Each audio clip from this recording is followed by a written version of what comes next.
علیکم ورحمۃ اللہ وبرکاتہ۔ ان الحمد للہ نحمده ونستعینه ونستغفره ونعوذ باللہ من شرور انفسنا ومن سیئات اعمالنا، من يهده الله فلا مضل له ومن يضلل فلا هادي له، وأشهد أن لا إله إلا الله وحده لا شريك له، وأشهد أن محمدا عبده ورسوله۔ يا أيها الذين آمنوا اتقوا الله حق تقاته ولا تموتن إلا وأنتم مسلمون۔ يا أيها الناس اتقوا ربكم الذي خلقكم من نفس واحدة وخلق منها زوجها وبث منهما رجالا كثيرا ونساء، واتقوا الله الذي تساءلون به والأرحام إن الله كان عليكم رقيبا۔ يا أيها الذين آمنوا اتقوا الله وقولوا قولا سديدا يصلح لكم أعمالكم ويغفر لكم ذنوبكم، ومن يطع الله ورسوله فقد فاز فوزا عظيما۔ أما بعد فإن خير الحديث كتاب الله، وخير الهدي هدي محمد صلى الله عليه وسلم، وشر الأمور محدثاتها، وكل محدثة بدعة، وكل بدعة ضلالة، وكل ضلالة في النار۔ أعوذ بالله السميع العليم من الشيطان الرجيم، بسم اللہ الرحمن الرحیم۔ کل نفس ذائقۃ الموت وإنما توفون أجوركم يوم القيامة فمن زحزح عن النار وأدخل الجنة فقد فاز وما الحياة الدنيا إلا متاع الغرور۔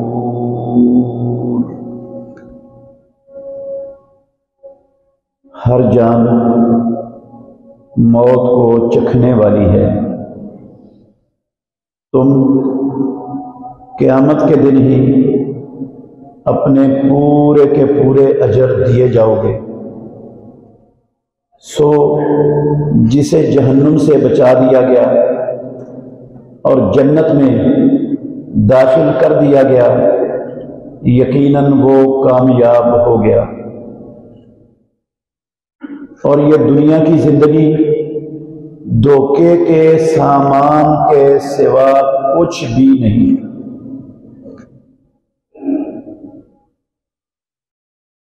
ہر قسم کی حمد و ثنا اللہ وحدہ لا شریک کی ذات اقدس کے لیے، بے شمار درود و سلام خاتم النبیین محمد الرسول اللہ صلی اللہ علیہ وسلم کی ذات گرامی کے لیے۔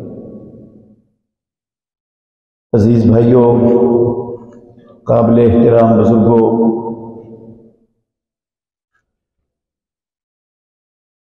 یہ فتنوں کا دور ہے۔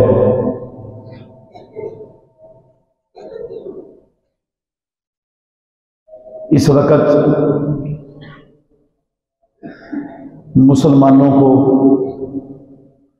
ہر طرف سے فتنوں نے گھیرا ہوا ہے۔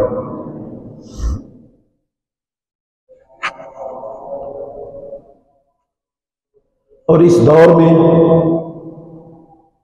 ہر مسلمان، ہر کلمہ پڑھنے والا اس کی زندگی کا مقصد صرف ایک رہ گیا ہے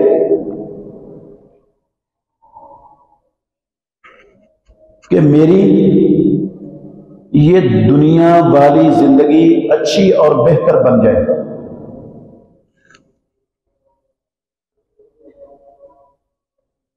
جو بندہ بھی دنیا کے جس شعبے سے تعلق رکھتا ہے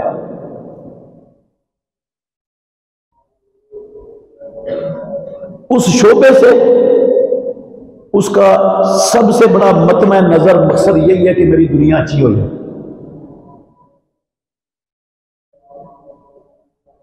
ہماری اس دنیا کی پوری عمر اور اللہ کی دی ہوئی ساری صلاحیتیں وہ صرف اس ایک مقصد کے لیے خرچ ہو رہی ہیں، صرف ہو رہی ہیں.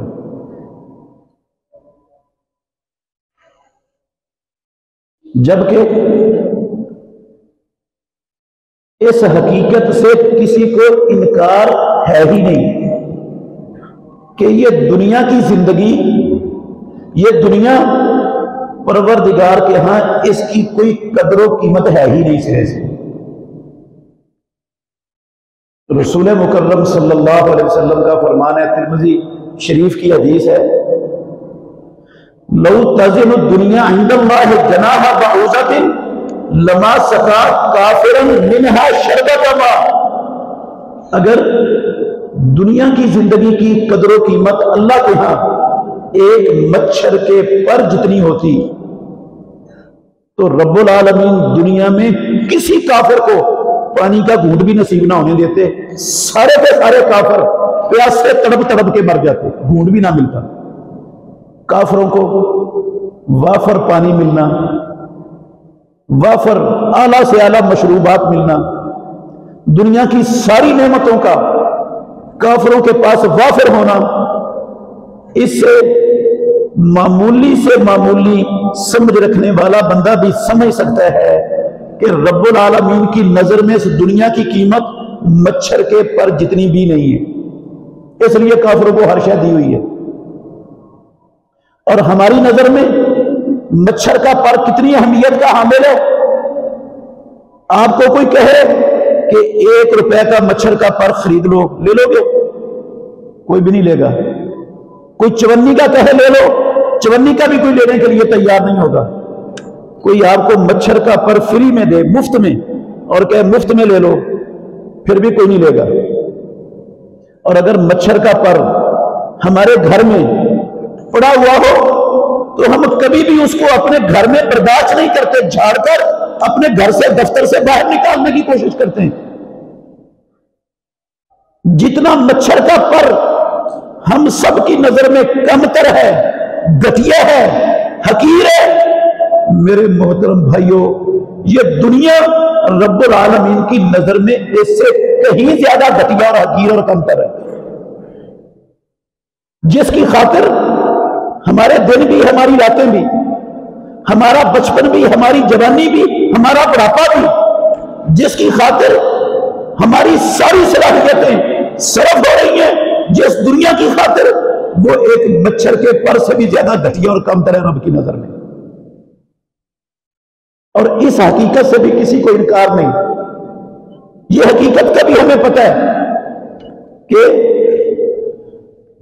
دنیا میں ہر انسان کو، ہر شخص کو جو ملنا ہے نا، جو نفع، جو فائدہ، جو اچھائی، جو خیر اور بلائی ملنی ہے نا، وہ اللہ نے پہلے سے طے کر دی ہوئی ہے. صحیح مسلم شریف کی حدیث ہے، آپ صلی اللہ علیہ وسلم نے فرمایا، اللہ نے زمینوں اور آسمانوں کو پیدا کرنے سے 50,000 سال پہلے قلم کو پیدا کیا. قلم کو پیدا، یہ اللہ نے سب سے پہلی مخلوق ہی قلم بنائی ہے. ایک حدیث میں اول ما خلق اللہ قلم، سب سے پہلی اللہ نے جو مخلوق بنائی وہ قلم بنائی. اور یہ زمینیں بھی نہیں تھیں، آسمان بھی نہیں تھے، اللہ کی کوئی مخلوق کائنات میں تھی نہیں، صرف اللہ کا، کوئی مخلوق نہیں تھی. اللہ نے سب سے پہلی مخلوق قلم بنائی. قلم کو بنا کے اللہ نے کہا اکتب، قلم لکھ دے. قلم نے کہا یا اللہ کیا لکھوں؟ کہا جو کچھ قیامت تک ہونے والا ہے نا، ہر شے لکھ دے.